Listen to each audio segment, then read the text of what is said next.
আমি হাদির রক্তের কসম দিয়ে বলছি, বাংলাদেশের প্রতিটি ভারতীয় প্রতিষ্ঠানের বিরুদ্ধে আমরা প্রতিরোধ সংগ্রাম শুরু করব। ওসমান হাদির বাংলাদেশে ভারতের দালালি করে কোন রাজনৈতিক দল ক্ষমতায় যেতেও পারবে না, ক্ষমতায় টিকে থাকতেও পারবে না। আমি জনগণের উদ্দেশ্যে বলতে চাই, এই অথর্ব স্বরাষ্ট্র মন্ত্রণালয় দিয়ে আমাদের নিরাপত্তা পাওয়া যাবে না। আমি সরকারের প্রতি আহ্বান জানাচ্ছি, আপনারা অনতিবিলম্বে জাতিসংঘে ভারতের বিরুদ্ধে নালিশ উত্থাপন করুন যে ভারত বাংলাদেশের বিরুদ্ধে অঘোষিত যুদ্ধ ঘোষণা করেছে এবং এর বিরুদ্ধে জাতিসংঘের সাধারণ পরিষদ এবং সিকিউরিটি কাউন্সিলে আমাদের অনতিবিলম্বে যেতে হবে।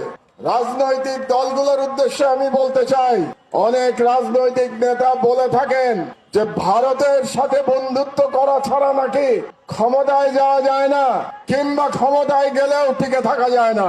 ভারতের সাথে বন্ধুত্ব করে যদি ক্ষমতায় টিকে থাকা যেত, তাহলে শেখ হাসিনাকে পালিয়ে ভারতে আশ্রয় নিতে হতো না।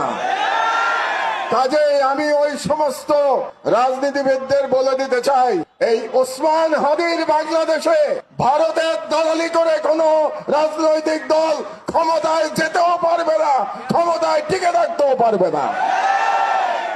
আমি ভারত সরকারের প্রতি আহ্বান জানাচ্ছি, আগামী 25শে ডিসেম্বরের মধ্যে আপনারা খুনি মৃত্যুদণ্ডপ্রাপ্ত শেখ হাসিনা এবং আসাদুজ্জামান খান কামাল এবং হাদির হত্যাকারী, হাদির উপরে আততায়ী যারা ছিল, তারা যদি ভারতে আশ্রয় নিয়ে থাকে, তাদেরকে 25শে ডিসেম্বরের মধ্যে আপনারা হস্তান্তর করুন, প্রত্যর্পণ করুন। না হলে আমি হাদির রক্তের কসম দিয়ে বলছি, বাংলাদেশের প্রতিটি ভারতীয় প্রতিষ্ঠানের বিরুদ্ধে আমরা প্রতিরোধ সংগ্রাম শুরু করব। আমি সরকারের প্রতি আহ্বান জানাচ্ছি, 25 তারিখের মধ্যে যদি এই খুনিদের পাঠিয়ে দেওয়া না হয় বাংলাদেশে, তাহলে বাংলাদেশে কর্মরত প্রতিটি ভারতীয়ের ওয়ার্ক পারমিট বাতিল করতে হবে।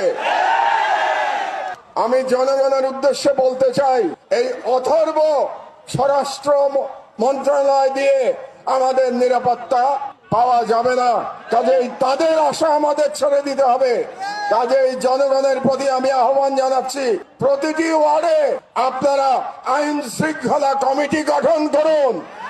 সমস্ত রাজনৈতিক দল মিলে একসাথে কমিটি গঠন করুন। তাদের দায়িত্ব হবে ফ্যাসিবাদী এবং ফ্যাসিবাদী দোসরদের চিহ্নিত করে তাদের